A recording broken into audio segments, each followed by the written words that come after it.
Welcome back to more of Kaleidoscope. LaTasha Watts is the founder of an organization which helps young people who age out of the foster care system. And she started what she calls the Purple Project when she found out that there were others like herself who had aged out of the system at the age of 18 and had no place to go or family to turn to. She's here to share her story and talk about her organization. Good to have you with us, LaTasha. Thanks for having me. You were a foster child. Yes. And then you aged out at the age of 18. What's it mean to age out? Well, when you age out of the foster care system, for most of us, we don't have any families or any type of connection. So when you age out, the state of taking care of us for so long, then there's no resources after 18. You are legally no longer a child. You Right. are an adult, so you're on your own. Exactly. But exactly. you weren't ready to be on your own, as many foster young people at the age of 18 are not ready to be on their own. Exactly. What did you find were stumbling blocks? What did you not know that you know now?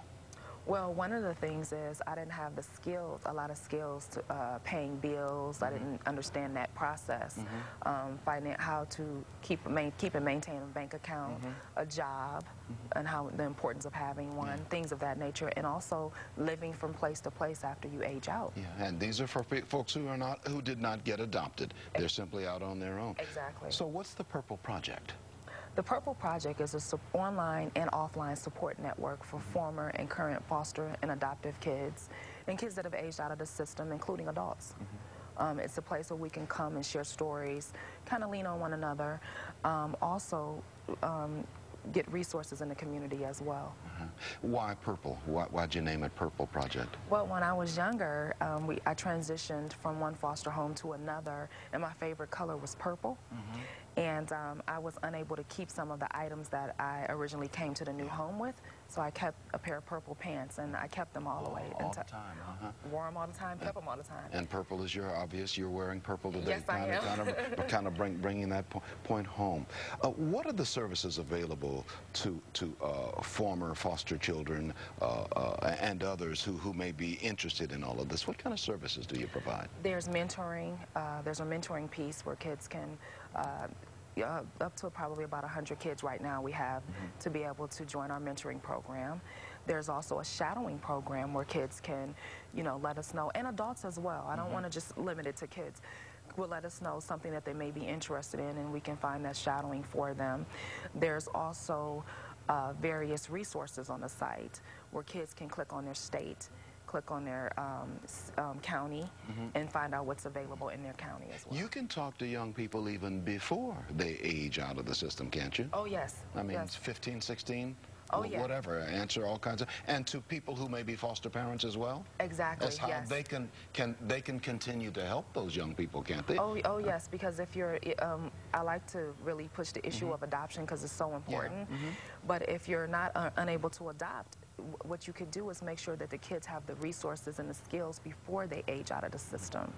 Have you found that starting this Purple Project has done something for you as well? Because you were not adopted, you were a foster child who aged out. Has this helped you in your development?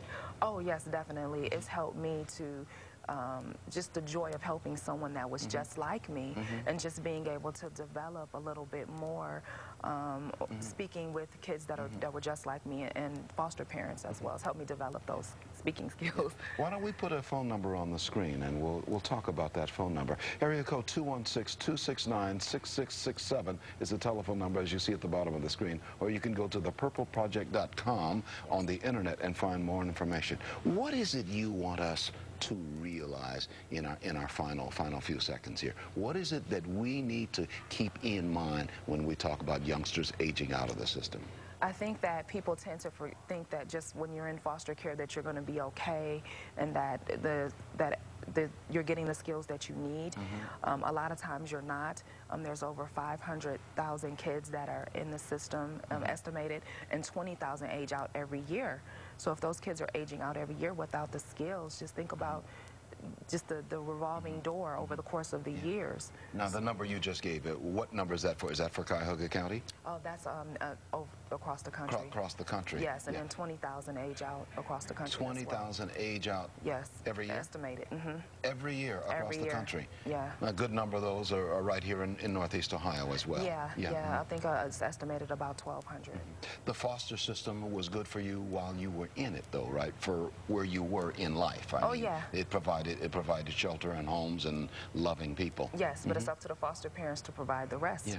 Just think about if we only gave our children just a roof over their head and food in their mouth and clothes on their back, and that's all you give them. Yeah. Are they ready for the world? No. I'm thinking back to when I was 18 years old, I wasn't really ready for life, and I was raised by my parents. I wasn't really ready for life at the age of 18. Yeah. Many 18-year-olds are not really ready to deal with all of the stuff that they meet as, quote, adults. Oh yeah. I didn't even know how to properly do a lot of things, like, you know, certain things like don't waste time getting a bunch of credit cards when you don't have a job and things of that nature. Just simple things that you would think you would know. And so now you serve as a mentor for a lot of people, I'm certain. Oh, definitely, Through your organization and through your personal interactions. Yes, I leave everything open, my phone numbers, my emails. I'm always accessible to the kids and adults. Speaking of phone numbers, people can contact you and the Purple Project by calling 216-269-6667. You have other folks who work with you on this as well. There are other people involved in the Purple Project. Yes. I mean, a lot of former foster care alumni, yes. Okay. Yes. And maybe some parents, too. That would be wonderful. We'll get them involved. You're looking for help from anywhere you can get it. Oh, yes, definitely. Definitely. As much help as we can get to help the project grow. LaTasha Watts is the founder and the CEO of the Purple Project. Thank you, LaTasha, for being with us. Thank you so much. We wish you well. Thank you. 216-269-6667. More information on everything we've been talking about. I'm going to take a break. In a moment, we will hear from the Urban League of Greater Cleveland, Dorothea Santiago. But first, this.